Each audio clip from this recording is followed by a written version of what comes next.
ಮಂಗಳೂರು ನಗರದಲ್ಲಿ ಕುಡಿಯುವ ನೀರು ಕಲುಷಿತಗೊಂಡು ಜನ ಸಮಸ್ಯೆಗೀಡಾಗಿದ್ದಾರೆ. ಮಂಗಳೂರು ನಗರದ ಬಟ್ಟಗುಡ್ಡೆ, ಬಿಜೈ, ನ್ಯೂ ವರ್ಲ್ಡ್ ಈ ಎಲ್ಲ ಭಾಗದಲ್ಲಿ ಕೂಡ ಕುಡಿಯುವ ನೀರಿನ ಸಮಸ್ಯೆ ಎದುರಾಗಿರುವಂಥದ್ದು. ಅಂದರೆ ಪ್ರಮುಖವಾಗಿ ಕುಡಿಯುವ ನೀರಿಗೆ ಕಲುಷಿತ ನೀರು ಮಿಶ್ರಣಗೊಂಡು ಜನರು ಆರೋಗ್ಯ ಸಮಸ್ಯೆಯನ್ನು ಎದುರಿಸ್ತಾ ಇದ್ದಾರೆ. ನಾನೀಗ ಇದೇ ಒಂದು ಪರಿಸರದಲ್ಲಿದ್ದೇನೆ, ನೀವು ಗಮನಿಸ್ಬೋದು. ಇದು ಮಂಗಳೂರು ನಗರದ ಅಂದರೆ ಮಂಗಳೂರು ಮಹಾನಗರ ಪಾಲಿಕೆ ವ್ಯಾಪ್ತಿಯಲ್ಲಿ ಬರ್ತಕ್ಕಂಥ ಬಿಜೈ, ನ್ಯೂ ರೋಡ್, ಬಟ್ಟಗುಡ್ಡೆ ಎನ್ನುವಂಥ ಪ್ರದೇಶ.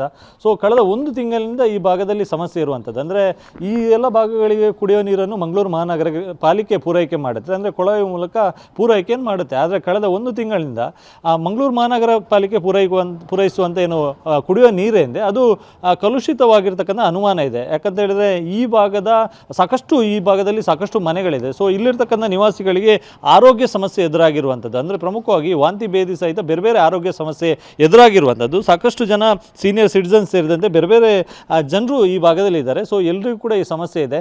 ಹೀಗಾಗಿ ಸಂಶಯ ಬಂದು ಈ ನೀರನ್ನು ತಪಾಸಣೆಗೆ ಅಂತೇಳಿ ಕಳಿಸ್ತಾರೆ. ಸೊ ಆ ಲ್ಯಾಬ್ ರಿಪೋರ್ಟಲ್ಲೂ ಕೂಡ ಈ ಏನು ಮಂಗಳೂರು ಮಹಾನಗರ ಪಾಲಿಕೆ ಪೂರೈಕೆ ಮಾಡುವಂಥ ಈ ಕುಡಿಯೋ ನೀರು ಕುಡಿಯೋದಕ್ಕೆ ಯೋಗ್ಯ ಅಲ್ಲ ಎನ್ನುವಂಥ ವರದಿಯೂ ಕೂಡ ಬಂದಿದೆ. ಇವರಿಗೆ ಅನುಮಾನ ಇರುವಂಥದ್ದು ಕುಡಿಯೋ ನೀರಿನ ಕೊಳವೆಗೆ ಏನು ಚರಂಡಿ ನೀರಿದೆ ಅದು ಎಲ್ಲೋ ಒಂದು ಕಡೆ ಮಿಕ್ಸ್ ಆಗ್ತಿದೆ ಎನ್ನುವಂಥ ಅನುಮಾನ ಇದೆ. ಆದರೆ ಈ ಸಮಸ್ಯೆಯನ್ನು ಅಧಿಕಾರಿಗಳು ಬಗೆಹರಿಸಬೇಕಾಗಿತ್ತು. ಆದರೆ ಇನ್ನೂ ಕೂಡ ಈ ಸಮಸ್ಯೆಗೆ ಪರಿಹಾರ ಸಿಕ್ಕಿಲ್ಲ. ಹೀಗಾಗಿ ಇಲ್ಲಿನ ಜನರು ಕೂಡ ಸಾಕಷ್ಟು ಸಮಸ್ಯೆಗಳಾಗಿದೆ. ಹೀಗಾಗಿ ಆರೋಗ್ಯ ಇಲಾಖೆ ಅಧಿಕಾರಿಗಳು ಬೇರೆ ಬೇರೆ ಈ ಭಾಗದಲ್ಲಿರ್ತಕ್ಕಂಥ ಬೇರೆ ಬೇರೆ ಮನೆಯಿಂದ ನೀರಿನ ಸ್ಯಾಂಪಲನ್ನು ಕಲೆಕ್ಟ್ ಮಾಡಿಕೊಂಡು ಅದರ ತಪಾಸಣೆಗೆ ಕೂಡ ಕಳಿಸಿದ್ದಾರೆ. ಈ ಕುರಿತಂತೆ ಮಾತನಾಡೋಕ್ಕೆ ಇಲ್ಲಿನ ನಿವಾಸಿಗಳಿದ್ದಾರೆ. ಮೇಡಮ್, ಎಷ್ಟು ಸಮಯದಿಂದ ಈ ಸಮಸ್ಯೆ ಇದೆ? ಇಲ್ಲಿ ಆಲ್ಮೋಸ್ಟ್ 1 ಮಂತಿಂದ ನಮಗೆ ಇನಿಷಿಯಲಿ ಗೊತ್ತಾಗಲಿಲ್ಲ. ಅಂದರೆ ನಾವು ಜನರಲ್ ಆಗಿ ಎಲ್ಲರಿಗೆ ಬರುವ ಹಾಗೆ ಸ್ಟಮಕ್ ಅಪ್ಸೆಟ್, ವಾಮಿಟಿಂಗ್ ಅಂತ ಅಂದ್ಕೊಂಡದ್ದು. ವೆದರ್ ಕೂಡ ಚೇಂಜ್ ಆಗಿತ್ತು. ಸೊ ದಟ್ ಮತ್ತೆ ನೋಡುವಾಗ ಎಲ್ಲರಿಗೆ ಅಪಾರ್ಟ್ಮೆಂಟಲ್ಲಿ ಇದ್ದವರು ಎಲ್ಲರಿಗೆ ಸ್ಟಮಕ್ ಅಪ್ಸೆಟ್ ಆ್ಯಂಡ್ ವಾಮಿಟಿಂಗ್ ಆಯಿತು. ಮತ್ತು ನಾವು ನೇಬರ್ಸಿಂದ ತಗೊಂಡ್ವಿ. ನೋಡು ಲೇನ್ ಮತ್ತು ಅಲ್ಲಿ ಬಟ್ಟಗುಡ್ಡ, ಭಜನಾ ಮಂದಿರ ರೋಡ್ ಎಲ್ಲರಿಗೆ ಉಂಟು same issue. Vomiting, loose motion, stomach ups, ಇದು ಎಂಥ UTI ಕೂಡ ಬಂದಿದೆ ಕೆಲವರಿಗೆ, ಆ್ಯಂಡ್ ಫೀವರ್ ಕೂಡ ಅದರಲ್ಲಿ. ಸೊ 2 ಸತಿ ಹೋಗಿದ್ದಾರೆ. ಅಂದರೆ 2 ಡೋಸ್ ಆ್ಯಂಟಿಬಯೋಟಿಕ್ಸ್ ಆಗಿ ಕೂಡ ಸ್ಟಾಪ್ ಆಗ್ತಾ ಇಲ್ಲ. ಈಗ ಲ್ಯಾಬ್ ರಿಪೋರ್ಟಲ್ಲಿ ಏನು ಅಂತ ಬಂದಿದೆ ಮೇಡಮ್? ಅನ್ಫಿಟ್ ಫಾರ್ ಕನ್ಸಂಪ್ಷನ್ ಅಂತಲೇ ಬಂದಿದೆ. ನಾವು ತುಂಬ ರಿಪೋರ್ಟ್ಸ್ ಉಂಟು ನಮ್ಮ ಹತ್ರ. ರೆಸಾರ್ಟಿಕ್ ಅಪಾರ್ಟ್ಮೆಂಟ್ ಇದ್ದು ಉಂಟು, ಟಾನ್ಸಿಲ್ ಅಪಾರ್ಟ್ಮೆಂಟ್ ಇದ್ದು ಉಂಟು. ಅದಾದಮೇಲೆ ನೇಬರ್ಸ್ ಇಂಡಿವಿಜುವಲ್ ಆಗಿ ಎಲ್ಲರೂ ತುಂಬ ಮಂದಿ ರಿಪೋರ್ಟ್ ತೆಗೆದಿದ್ದಾರೆ. ಎಲ್ಲರಲ್ಲಿ unfit, water is not fit for consumption ಅಂತಲೇ ಬರ್ತಾ ಉಂಟು. ಈಗ ಉಳಿದವರು ಕೂಡ ಕೊಟ್ಟಿದ್ದಾರೆ. ಮೇ ಬಿ ಅದು ಇನ್ನು 48 ಅವರ್ಸಲ್ಲಿ ರಿಪೋರ್ಟ್ ಬರ್ತಾ ಇದೆ ಅಂತ ಹೇಳಿದ್ದಾರೆ. ಸರಿ, ಏನಾಗಿರ್ಬೋದು ಅಂದರೆ ಈ ಪ್ರಾಬ್ಲಮ್ ಯಾವ ರೀತಿ ಆಗಿರ್ಬೋದು, ಏನು ಅನುಮಾನ ಇದೆ ತಮಗೆ ಅಂತ? ಅನುಮಾನ ಅಂದರೆ ಅದೇ ಇಲ್ಲಿ ಯಾವುದಾದ್ರೂ ಡ್ರೈನೇಜ್ ಅದು ಏನಾದರೂ ಹೊಡೆದಿರ್ಬೋದು. ಲಾಸ್ಟ್ ಟೈಮ್ ಇಲ್ಲಿ ಒಂದು ಕನ್ಸ್ಟ್ರಕ್ಷನ್ ನಡೀತು ಡ್ರೈನೇಜ್ ಅದು. ಅದರ ಕಾರಣ ಏನಾದರೂ ಮಿಕ್ಸಪ್ ಆಗಿದೆ ಅಲ್ಲ, ಕಳಪೆ ಕನ್ಸ್ಟ್ರಕ್ಷನ್ನಿಂದ ಏನಾದರೂ ಆಗಿರ್ಬೋದು ಅಂತೇಳಿ ನನ್ನೊಂದು ಹೂವೆ ಅಷ್ಟೇ. ಬಟ್ ಅವರು ಯಾರ ಇಲ್ಲಿ ರೆಸ್ಪಾನ್ಸಿಬಿಲಿಟಿ ಅಧಿಕಾರಿಗಳು ಬಂದು ಒಮ್ಮೆ ನೋಡಿ ಎಲ್ಲಿ ಏನಾಗಿದೆ ಅದನ್ನು ನೋಡಬೇಕು. ಅಂದರೆ ಇಲ್ಲಿ ನಾವು ಹೋಗ್ತಿರುವಾಗ ಇಲ್ಲಿಂದ ಆ ಸೈಡ್ ತನಕ ಇದು ನಮ್ಮದು ಡ್ರೈನೇಜ್ ಇದಾಗಿತ್ತು ನಮಗೆ. ಅಂದರೆ ಈ ರೋಡ್ ಕೊಟ್ಟಿದ್ರು, ಅಲ್ಲಿಂದ ಅಲ್ಲಿ ಏನಾಗ್ತಿದೆ ಅಂತೇಳಿ ನಮಗೆ ಗೊತ್ತಿಲ್ಲ. ಅಂದರೆ ಫುಲ್ ಬ್ಲಾಕ್ ಮಾಡಿದ್ರು. ಆದ ಕಾರಣ ನನ್ನೊಂದು ಊಹೆ ಆಗಿರ್ಬೋದು ಆ ಥರ. ಒಂದು ಬಂದು ಅದನ್ನು ಕರೆಕ್ಟ್ ಮಾಡಿಕೊಟ್ರೆ ಒಳ್ಳೆಯದಿತ್ತು. ಈ ಪರಿಸರದಲ್ಲಿ ಎಲ್ಲರಿಗೆ ಈ ಪರಿಸರ ಅಂದರೆ ಒಂದು ಪೀಸ್ಫುಲ್, ಓಕೆ, ಒಳ್ಳೆ ಪರಿಸರ. ಇಂಥ ಒಂದು ಪ್ರಾಬ್ಲಮ್ ಇರಲಿಲ್ಲ. ಬಟ್ ಇದನ್ನು ಆದಷ್ಟು ಬೇಗ ಮಾಡಿಕೊಟ್ರೆ ಒಳ್ಳೆಯದು ಅಂತೇಳಿ ನನ್ನ ಅಭಿಪ್ರಾಯ. ಪಾಲಿಕೆಯಿಂದ ಯಾರಾದ್ರು ಅಧಿಕಾರಿಗಳು ಬಂದಿದ್ದಾರೆ ಸರ್? ಸರ್, ಯಾರು ಬರಲಿಲ್ಲ ಸರ್. ಇದೇನಾಗಿದೆ ಅಂದರೆ ಪಾಲಿಕೆಯವ್ರು ಬರ್ತಾರೆ ಯಾವಾಗಂದರೆ ಯಾರಾದರೂ ಕನ್ಸ್ಟ್ರಕ್ಷನ್ಸ್ ಮಾಡುವಾಗ, ಏನಾದರೂ ಅಂದರೆ ಲ್ಯಾಂಡ್ ಸ್ಲೈಡಿಂಗ್ ಪ್ರಾಬ್ಲಮ್ ಆಗುವಾಗ ಇವ್ರಿಗೆ ಎಲ್ಲಿ ದುಡ್ಡು ಮಾಡೋಕ್ಕಾಗ್ತದೆ ಅಲ್ಲಿ ಮಾತ್ರ. ಇವ್ರು ಲಕ್ಷಗಟ್ಟಲೆ ಸಂಬಳ ತಗೊಳ್ತಾರೆ. ಲಕ್ಷಗಟ್ಟಲೆ ಸಂಬಳ ತಗೊಂಡು ಅವರಾಯಿತು, ಅವ್ರ ಫ್ಯಾಮಿಲಿ ಆಯಿತು. ಆ್ಯಕ್ಚುಲಿ ಅವರ ಅಭಿವೃದ್ಧಿ ಬಗ್ಗೆ ನಗರ ಅಭಿವೃದ್ಧಿ ಅಧಿಕಾರಿ ಇದ್ದಾರೆ, ಕಾರ್ಪೊರೇಟರ್ ಬರ್ತಾರೆ, ತೊಂದರೆ ಇಲ್ಲ. ಲ್ಯಾಂಡ್ ಶೇರ್ ಬಂದು ನೋಡಿ ಎಲ್ಲ ಹೋಗ್ತಾರೆ. ಬಟ್ ಹೆಲ್ತ್ ಇನ್ಸ್ಪೆಕ್ಟರ್ ಬರಬೇಕು, ಅವ್ರು ಬಂದು ನೋಡಬೇಕು, ಚೆಕ್ ಮಾಡಬೇಕು. ಅವರು ಸ್ಯಾಲ್ರಿ ತಗೊಂಡು ಆಯ್ಷಾರಾಮಿ ಜೀವಮಾನ ಮಾಡೋಕ್ಕಲ್ಲ.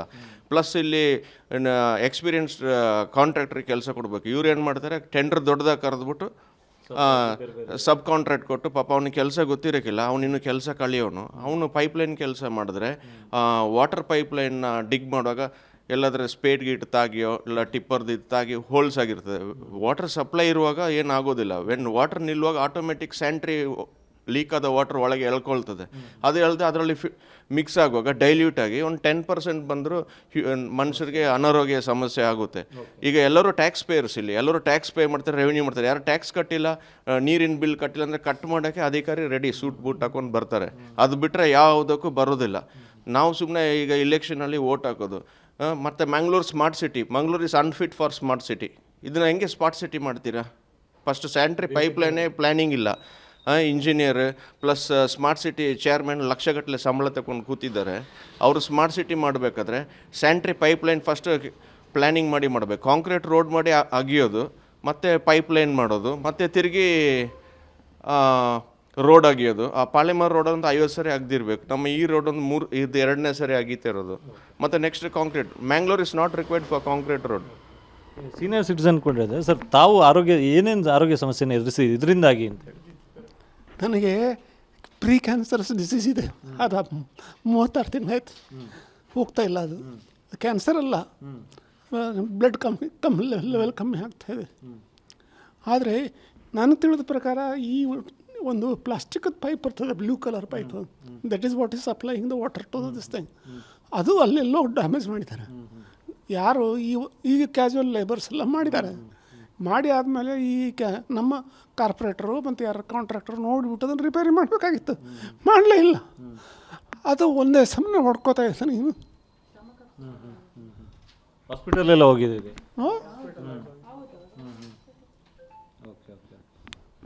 ಇದಿಷ್ಟು ಇಲ್ಲಿನ ನಿವಾಸಿಗಳು ಹೇಳುವಂಥ ಮತ್ತು ಗಮನಿಸ್ಬೋದು. ಒಂದು ನೀರಿದೆ, ನೀರಿಗೆ ಕುಡಿಯೋ ನೀರಿಗೆ ಬಣ್ಣ ಎಲ್ಲ ರುಚಿ ಇಲ್ಲ, ವಾಸನೆ ಇರೋದಿಲ್ಲ. ಬಟ್ ಇಲ್ಲಿ ಇರ್ತಕ್ಕಂಥ ನೀರಿಗೆ ಬಣ್ಣ ಈಗ ಸ್ವಲ್ಪ ಪ್ಯೂರಿಫೈ ಆಗಿದೆ ಎನ್ನುವಂಥ ಮಾತನ್ನು ಹೇಳಿದ್ದಾರೆ. ಬಟ್ ಇಲ್ಲಿ ಏನೋ ಇವರಿಗೆ ಸಮಸ್ಯೆ ಆಯಿತು. ಆ ಟೈಮಲ್ಲಿ ಬಣ್ಣ ಇತ್ತು, ವಾಸನೆ ಇತ್ತು, ಮತ್ತು ನೀರಿನ ಕುಡಿಯೋ ನೀರು ಅಂತಲೇ ಅದು ಗೊತ್ತಾಗ್ತಿಲ್ಲ. ಸೊ ಈ ರೀತಿಯಾದ ಸಮಸ್ಯೆಯನ್ನು ಇಲ್ಲಿನ ಜನ ಅನುಭವಿಸ್ತಿದ್ದಾರೆ. ಸೊ ಹೀಗಾಗಿ ಪಾಲಿಕೆ ಅಧಿಕಾರಿಗಳು ಈ ಭಾಗಕ್ಕೆ ಭೇಟಿ ಕೊಟ್ಟು ಎಲ್ಲಿ ಏನು ಸಮಸ್ಯೆ ಆಗಿದೆ ಎಂಬುದನ್ನು ತಿಳ್ಕೋಬೇಕು.